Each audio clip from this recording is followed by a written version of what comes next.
Hello and welcome back to the Open Resourcery. It's Devi and I have Twisted here with me today. Yo. And we are going to be covering some of the building blocks of spiritual practices, or as you would like to say, Spiritual lessons for children, or shit that's so simple that a kid could do it. And I think that's pretty much the perfect place to start because there are so many people in this world that are just now coming into their own awakening. They are just now starting to figure out, and I'm going to use the term decolonize because that is widely used at present, where you are just now beginning to learn and grow and expand for yourself.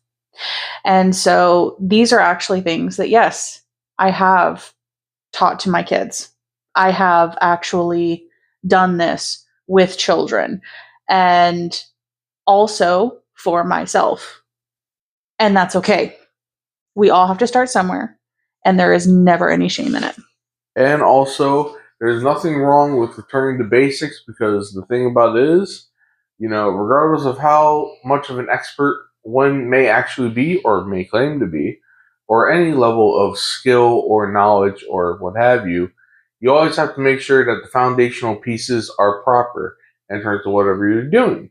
And if you need to go ahead and reacquaint yourself with it, then that's what the hell you need to do. And you got to be honest with yourself. So, once again, whether you are a parent trying to go ahead and teach your children, what have you, or you are learning yourself, when whatever age range, whatever you happen to be, there's just some simple things that you can go ahead and do. Either start off your journey or to revisit. So, with that having been said, I know that previously, Debbie, you happened to have a talk with our good old friend Benign, who you guys talked about establishing your own practice and more so of like things that you could do to start off. And I'll let you more so elaborate because that was your conversation. So, yeah. So, really establishing your own practice in doing so, because I think establishing your own practice sounds so grandiose and so vague at the same time that it is too much of a chunk. But establishing your practice starts with study. Read. For the love of God, read. Read everything you can grab a hold of, but do not take everything that you are reading as gospel, because that is not how anything in witchcraft, in sorcery, in magic at all works. Nothing truly is gospel. Oh, yes. In establishing your practice, you have to have the resources, the books, the knowledge, other people. You can ask other people, but in establishing it for yourself, you have to find what is true for you. Okay? And that really starts with intuition. Oh, yes. And I definitely agree with you on that. Of you got to trust your intuition. And, as you were stating, right, like there are different things that are, you could say, pathways that have already been paved beforehand, right? Of a more so traditional sense, whether you want to talk about Western ceremonial magic and the different manners and means of that, or different, schools of, witchcraft or, Wicca. I was about to mispronounce that like hella crazy, but just different ways of things that have been done before. But you can take from those, take elements, piece them together, and figure out what works for you. And your intuition is key in deciding and discerning what exactly those pieces are that fit into your own particular puzzle, or better yet, in this context, a mosaic. And, honestly, for myself, and I'm sure Debbie can agree for herself as well, that's how both of us have operated. We take the different pieces from different things that work and we've experienced or have had knowledge on and studied put them together in our little pot and gumbo, and thus why we are who we are in terms of overall people, but in terms of our own spiritual practices and manners of doing things and so on. Like at present, what I happen to do is not necessarily going to be found in a particular book, you can say, or anything like that. And same thing goes for Devi and goes for plenty of other people out there. So you do not necessarily need to try to copy paste every single thing that a book particularly tells you to do or some sort of previous tradition does. That's not to say that there aren't valuable things in traditions that are either orally passed down or there's just a manner of instruction or what have you, but you do not need to limit yourself. Agreed. And in that, I am going to put a huge footnote here. Okay. And you may not agree with me on this one, and that's perfectly fine. But be respectful when it comes to some of the traditional practices, some of the indigenous practices. And most of the time, I will say, you will know if something is not for you. Spirit will tell you when something is not for you. I am not sitting here trying to scare you off of things, trying to, put a big, ooga booga in there, but there are going to be practices and studies and types of magic that you are going to find you're going to be intrigued by. But there's something in the back of your heart or in the back of your mind that's sitting there going, this is not appropriate for me. And I want you to listen to that, because that is one of the keys in listening and trusting your intuition. Oh, yeah. Because not every practice is for everybody. Oh, yeah. Well, the thing about it is that you said that I may disagree with it. I actually agree with you and all that, and obviously respecting different traditions that have come beforehand and all that. My thing, I know we've discussed this previously, my thing is that if it feels right for you, go for it, but you do not necessarily need to limit yourself if there's some sort of cultural difference, you can say, or, a tradition is associated with a particular culture, or anything related to any sort of race or leaning towards, any sort of gender, or whatever the case may be. If it feels right to you, go ahead and do it, but don't necessarily force yourself.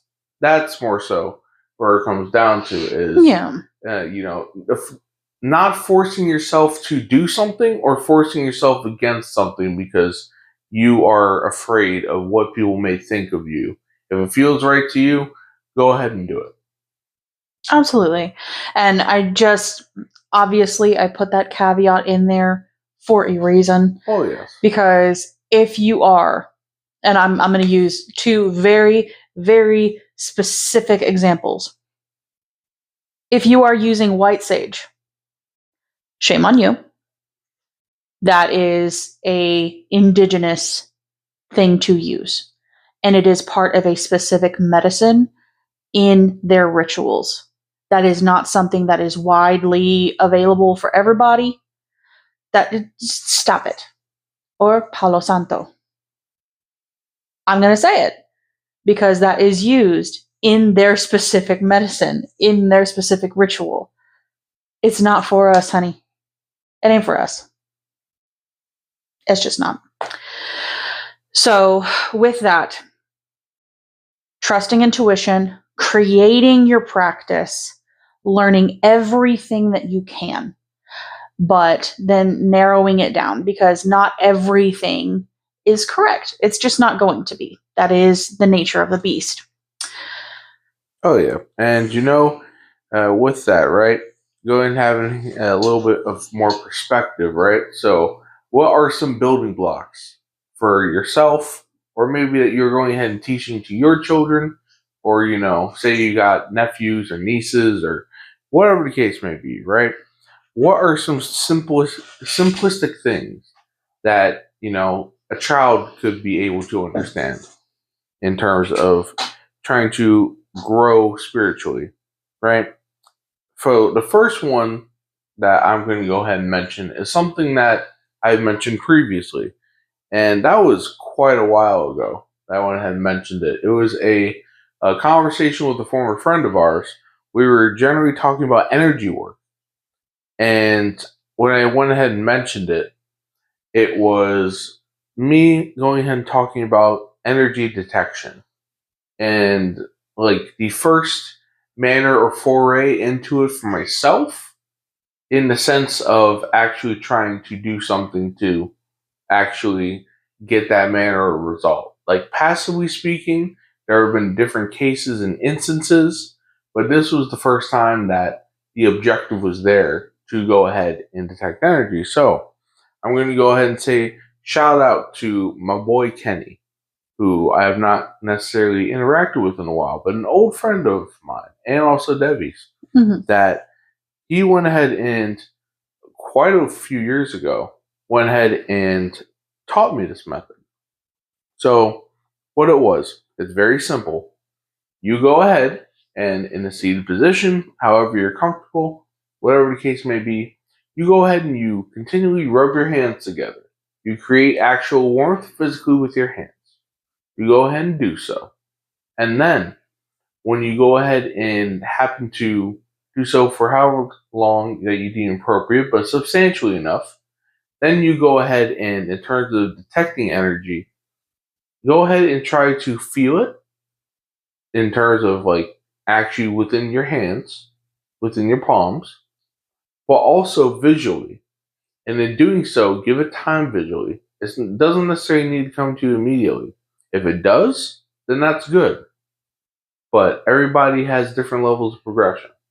And in doing so, looking at the space between your hands and focusing in on it, allow yourself to go ahead and let the rest of the world more so disappear or get out of focus if we're going to use like camera terminology. But in doing so, right, it should appear a bit more gray after some time.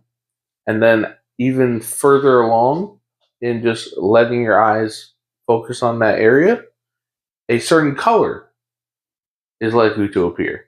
And when that color appears, that in and of itself is likely your aura. In terms of your baseline color that you happen to have, that's more so of your energetic colored signature. Now, that is what happened within my own experience, and also the experience of others that I've either shared this with or have already done this sort of methodology. And I would agree. Yep. Most people, I think, start there. Yes. Because that is one of the most basic places where you can actually start to feel your own field. Because let's be real, all of us have energy. Our energy surrounds us. Just like, you can feel heat coming off of a flame several feet away from it if it's big enough, right? Yes. Our bodies do the same. That's the energy that's being off-put, but you're trying to sensitize yourself to it. Yes. Regardless of whether you're like completely into the woo-woo energy work or not. Obviously, we are. But most people, yes, rubbing your hands together for maybe a minute, maybe 2 minutes, and then pulling your hands apart ever so slightly and see how far you can get your hands apart while still being able to feel every single movement of the other palm. So like slightly wiggle your hand, one hand forward and one hand back, and see if you can feel that in your palms. That's one of the exercises that I taught my kids and that I have taught several adults as I've gone through this practice. But even so, in doing that, yes, looking at the space between the hands as you already have them magnetized, because that is going to kind of help you to zero in on it. Oh, yes. And I guess the best way to put it is that, like, in terms of the actual feeling of it, more so like pressure, you can say. Mm-hmm. It's more so like a matter of pressure that, like, if you're going ahead and you have created such a force it's kind of like you try to push in, there's a little bit of resistance that you can tell, and it's not necessarily coming from a physical object. And I think that's the best way to go ahead and put it. Mm-hmm. And I'm actually going to add something onto this, because the way that I was taught when I was a teenager, one of the lessons that my mother gifted me, one of the good things she did for me, was also helping me to identify the receiving and the giving hand. Oh, yes. So the left hand is seen as the receiving hand. This is the hand that draws in energy. Okay. So in drawing in that energy, put your left hand out, palm up, and have this image of an ice cube sitting in the palm of your hand. Feel the cold, but feel the cold travel down your arm. And as you're doing this, with your other hand, imagine that you have it over a fire. Okay? So you need to feel cold in one hand and heat in the other. The hand that has the fire, that energy is coming out of your hand. But feel that heat, feel that cold, and be able to concentrate on it. And I know this is a little bit more of that energy work, of that aura work, than, rubbing your hands together. But it is a very important one in understanding how energy is flowing. Once you understand how it is flowing within you, maybe where blockages are, where things are not flowing as well, then you're able to do more with it. And that is, that's more of group exercises from that point, because it's really, I will say, it's a little difficult to completely do energy work by oneself, because there does need to be some semblance of feedback. Oh, yes. And you need people that are around you that are going to be completely honest. Oh, yes.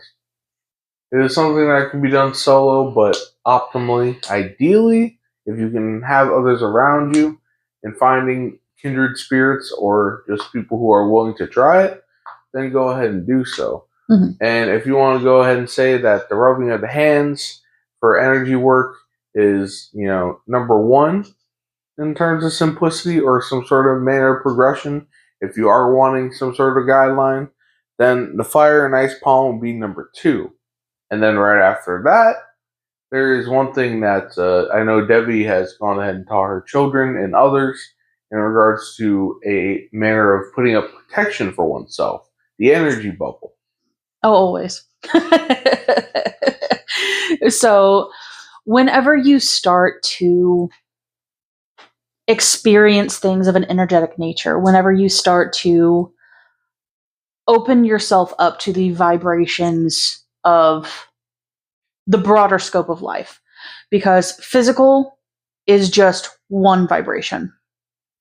When you go beyond that, that is many more. So you are becoming more receptive to them. There are going to be things, nasty shit, that like to sit there and kind of feed on your consciousness and your awareness of them. And it doesn't feel good. And this is one of those simple ways that while you are progressing in your awareness, you are progressing in your journey, you can make sure that you're good. Because we don't need little leeches on our energies. And it's also just a good practice so that you can keep yourself clean. Energetic hygiene, it is necessary. It's like anything in this world. If you stick your hand in dirt, you don't know necessarily what the contents of that dirt were. It could have dog shit in it. Oh, yes. Wash your hands. Wash your aura. Wash your energy. And don't forget to wash your ass. Please wash your ass. Yes.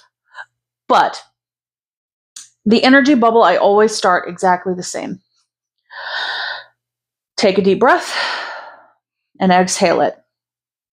And then close your eyes and identify where the brightest little pearl of energy is within your body.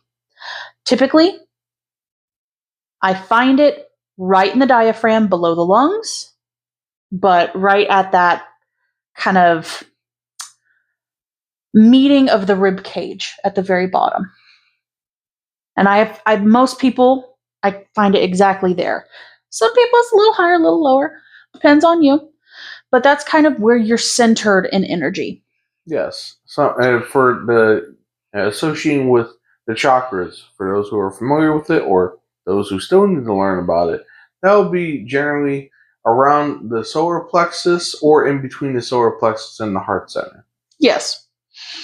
And with that, identify that little pearl. That is like the centerpiece of you, untouched, unblemished, undamaged. Okay? And I want you to focus on it and make it shine so bright.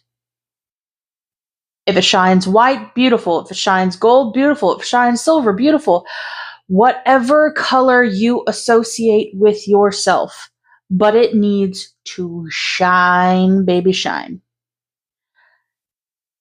Then I need you to focus. Take the deepest breath that you have taken all day long in through your nose.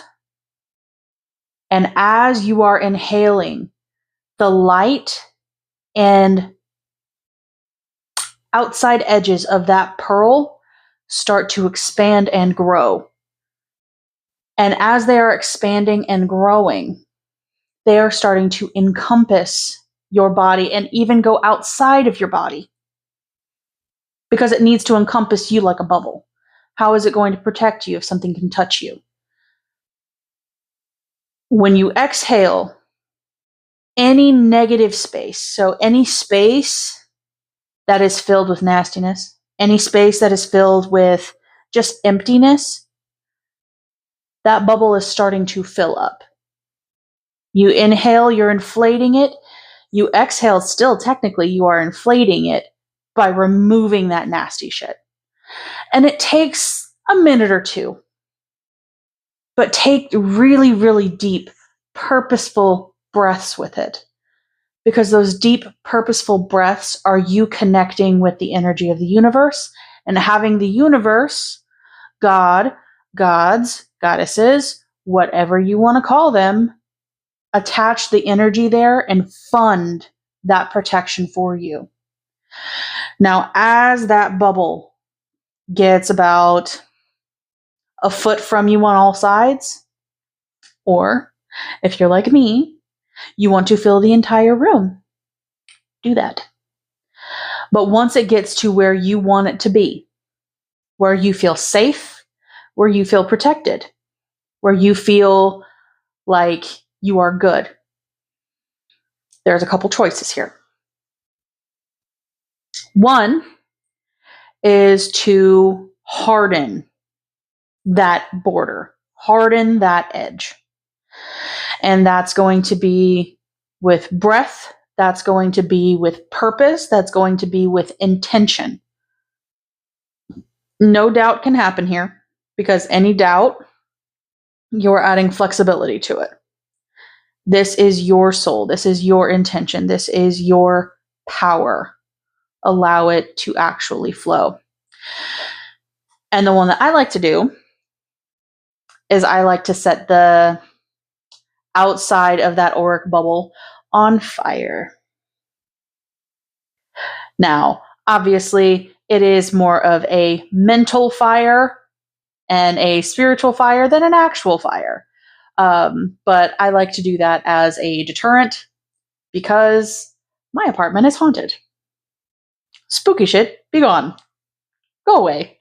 Yeah, spooky shit be gone when it comes to things that are not so good and all that, in terms, obviously, different haunted spaces. There are some spirits that are good. There are some that are neutral. There are some that are not so good, negative, nasty, evil, whatever it may be. So having an extra fire there, yeah, I'm sure that helps out quite a bit. It does. And the funny thing is, the spirits aren't even bad. I don't like spirits in my space while I am sleeping.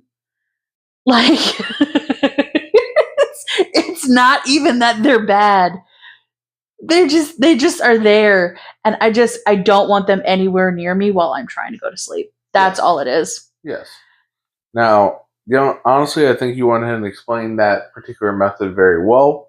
I only have two things to say in regards to that as addendums. Okay. The first one, for the Pokemon fans out there, Metapod, use Harden. You mentioned that when it came to earlier, but also in terms of the energy bubble having been mentioned previously, along with other manners of protection, we have gone ahead and covered protection magic in a various laundry list of different means and methods that one can employ. So it includes doing energy work, it includes other things. So for the YouTube posting this, I can post it in the description. For those who wish to listen to that elongated conversation between Debbie and I. Mm-hmm. Now, after you go ahead and you detect energy with your palms, and you view your own aura through the rubbing of the palms, or you do it with each hand having a differential manner of experience to help you more so get a better understanding of active and receptive and so on. Or after you go ahead and you put up the energy bubble and you learn how to protect yourself, in some way, shape, or form, then go ahead and allow yourself to communicate with the divine. And honestly, it's something that a lot of people do anyways. They just don't necessarily see it as something of a, not necessarily spiritual nature, but more so of a magical nature, more so of a interfacing with divine, as in, a lot of people tend to use prayer in the sense of, I'm going to talk to God. And then hopefully God gets my little email, for those who are fans of Bruce Almighty and all that sort of thing. But, hopefully God gets a little email and can go ahead and read my email and give me what it is that I'm asking for. But no, prayer is a manner of communication that you can utilize. Very simple.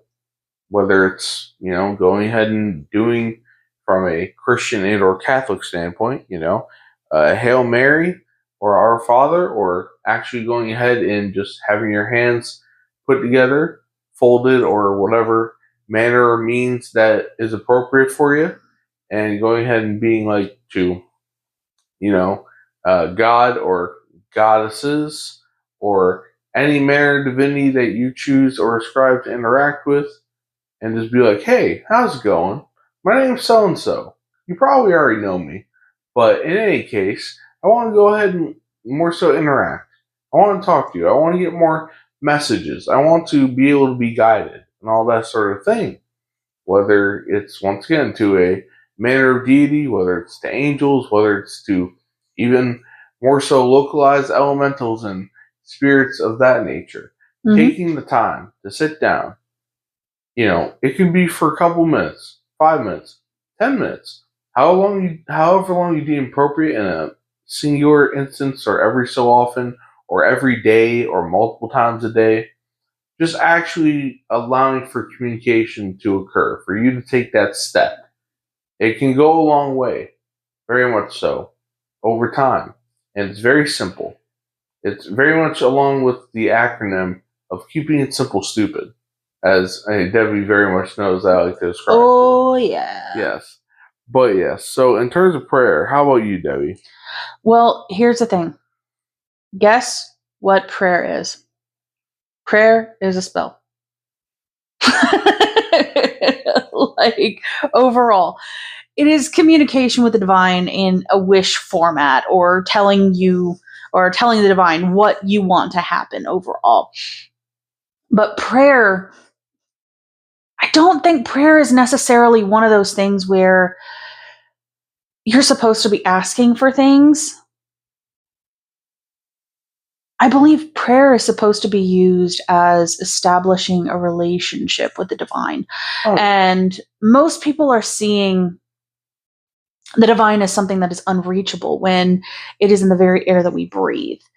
If we overcomplicate it and over elevate it, then we make it to where we can't fathom reaching for it, and we can't fathom working with it, and we can't fathom being blessed by it at the same time. And it's just, it is a massive disservice to oneself. So prayer, absolutely, this is so important. But this is also going to help you to grow, because in prayer, whether you're talking to the Judeo-Christian God, okay, whether you are talking to Hecate, whether you are talking to the Morrigan or Zeus or Odin or whomever, it is establishing relationship, but it is also seeing who is for you. Okay? Because just like not everyone's going to be your friend, not everyone is going to be, the confidant for life. Not all gods or goddesses or spirits or elementals, not everything is going to be for you. So starting those conversations with a, how do you do? Let me get to know you. Let me get to understand you and see how you interact with my energy and my energy interacts with you, versus a, oh gods, I am pleading, please do this for me. How about we not? Gods are in our everyday. They very much are. They are in, like I said, the air that we breathe, the water we drink, the food that we eat, everything. Divinity is all around us. But whatever expression of it is right for you, you will be able to find. Like I will say, from my own point of view, my oldest child just found the one that's actually speaking with her in a more tangible manner. I didn't tell you this yet, but okay. she actually just found this for herself, and I am so proud. I am so proud, because she was able to find that for herself and identify it for herself. Obviously, I'm here as a guidepost, but I am not going to be obviously the dictator or the complete drill sergeant in terms of what her experience is going to be, because she is a very, very different person. What works for me and what works for her may be two entirely different things, and that's fine, because we're here to facilitate the expansion and the growth, but we're not here to hinder it as long as it isn't detrimental. Obviously, if it was going in a way that's detrimental, that's where we, no. But that is, that's a parent's job. Allow growth, allow exploration, but prevent them from falling off the cliff. Oh, yes. So, when it comes to prayer, establishing that communication, the exoteric view or the outside looking in sort of view is, hey, look, you and the divine are segregated, whereas the esoteric view, when it comes to prayer, is that you and the divine are integrated. You are very much more so in close proximity and connected, and utilizing prayer as a means of communication to help facilitate that communication with yourself and divinity, whether you want to see them as beings that are sharing the same space, watching over you in terms of spirit guides or whatever the hell label is appropriate, or aspects of yourself if you're kind of seeing it from a psychological lens. But either way, you going ahead and using that as a initiatory manner of breaking the ice in terms of communication.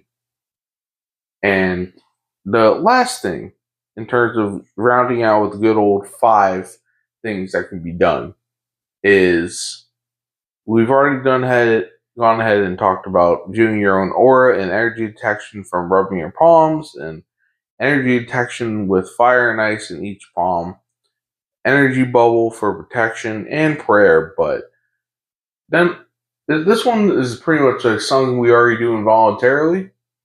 Just breathe. Just learn how to breathe. Yeah. Calm oneself. Go ahead and get into a better space to be more so receptive. And there's a variety of means that you can do that. Mm-hmm. Obviously, we breathe involuntarily in order to live. That's just part of our innate mechanisms. But there are, of course, approaches where you can more so focus on your breathing. And that's more so the key thing of allowing yourself to focus on your breathing, to get rid of all the outside noise, whether it be actual outside noise from, say, noisy neighbors or barking dogs, or some sort of traffic in the street for those who are in more so urban areas, or the internal noise of your own mental thoughts, intrusive thoughts, positive, neutral, or negative, that are getting in the way of said manner of reflection, insight, and opening that space for communication with the spirit and with self and all of that. For me, the one that I definitely recommend to people that is a little more so, it's more so a particular methodology, very simple, is the 4-fold breath. So with that, right, you go ahead and you inhale and then hold for count of 4. So inhale, 1, 2, 3, 4. And then you go ahead and exhale, 1, 2, 3, 4.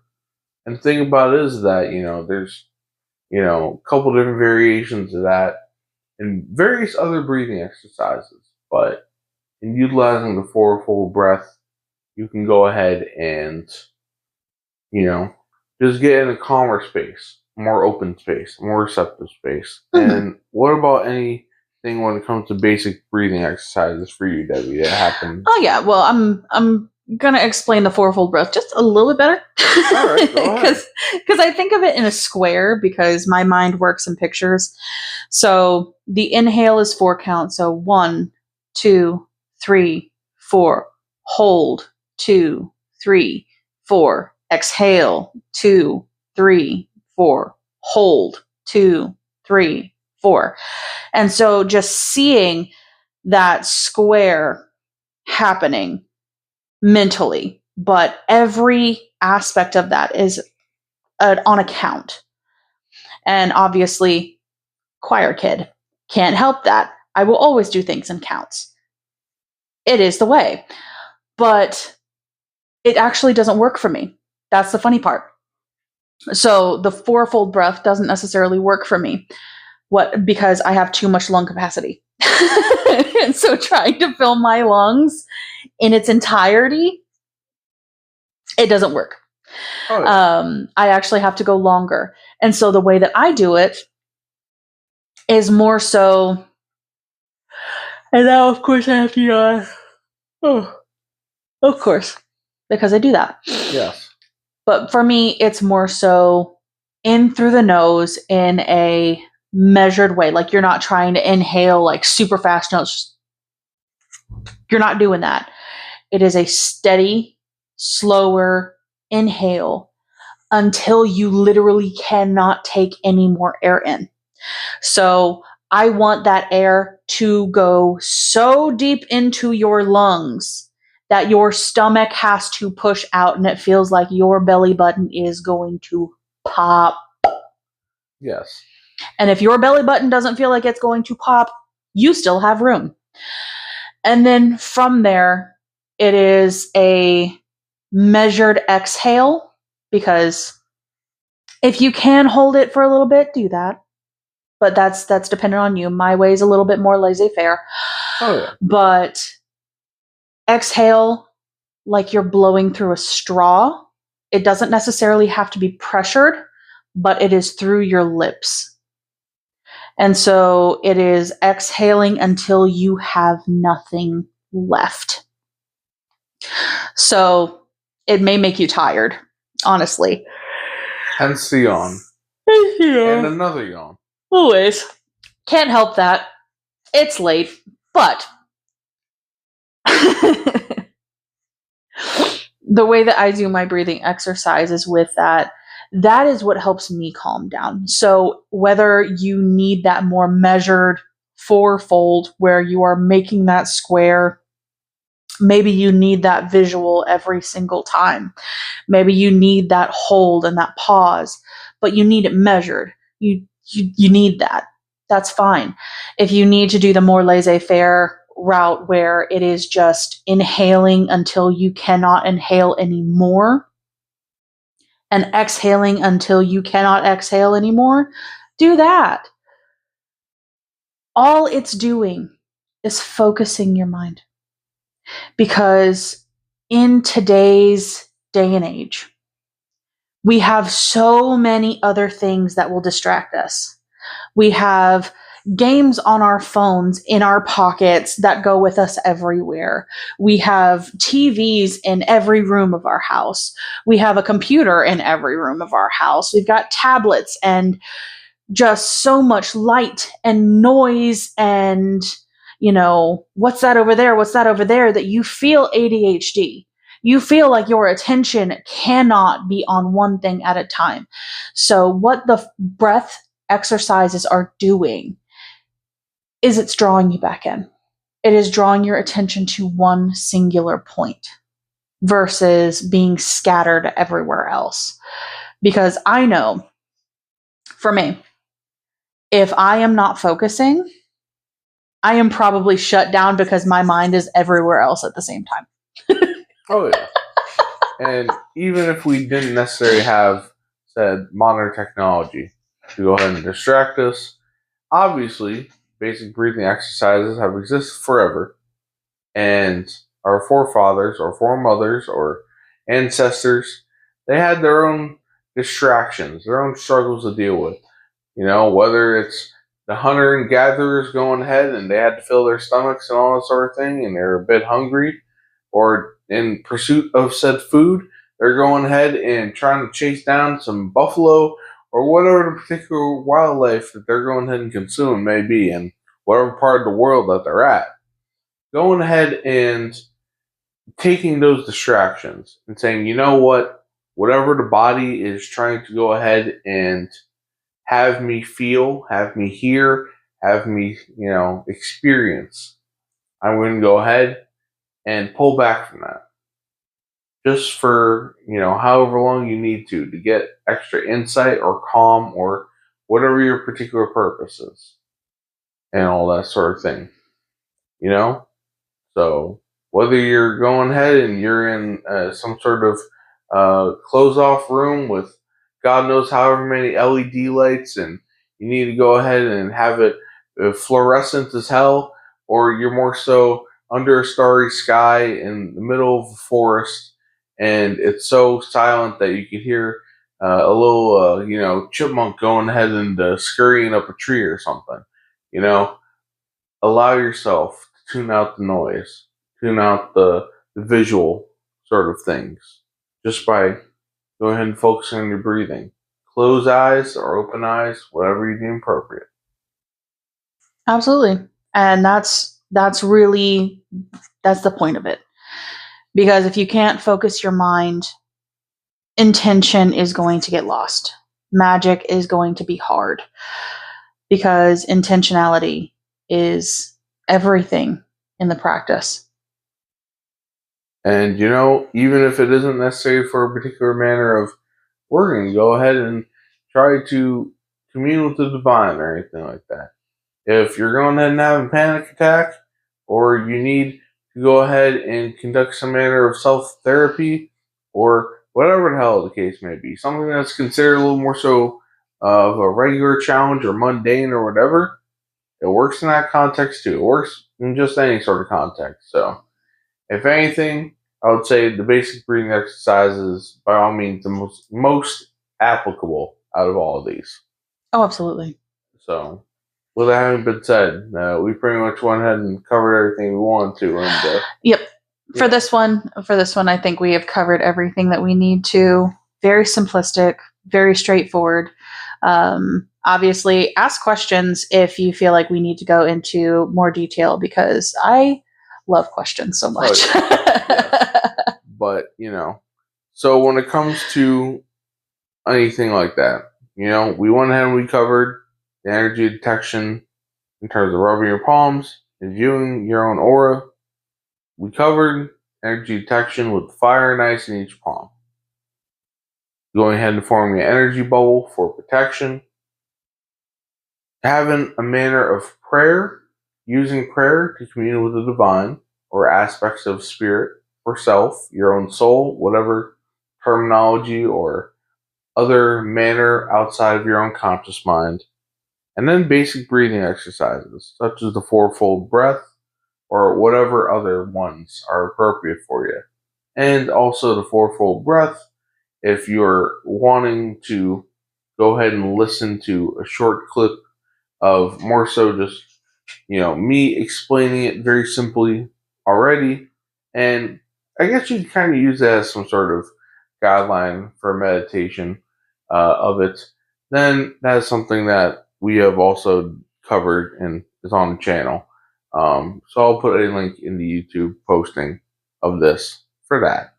So there's one more thing I do want to go ahead and recommend, that if you're wanting a variety and list of basic, simple shit that you could do, then there is a book by an author that Devi and I both follow and enjoy their work and think that, they go ahead and do well, and we happen to reference quite often.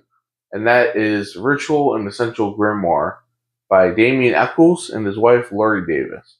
So it's chock full of such simple shit that a kid could do it. And that being the whole point of this building blocks conversation. So, anything else, Debbie? Nope, I think it is just time to wrap it up. All right. So, this has been Devi and Twisted on the Open Sorcery, and we will see you guys next time. Stay frosty, Neguses. Peace.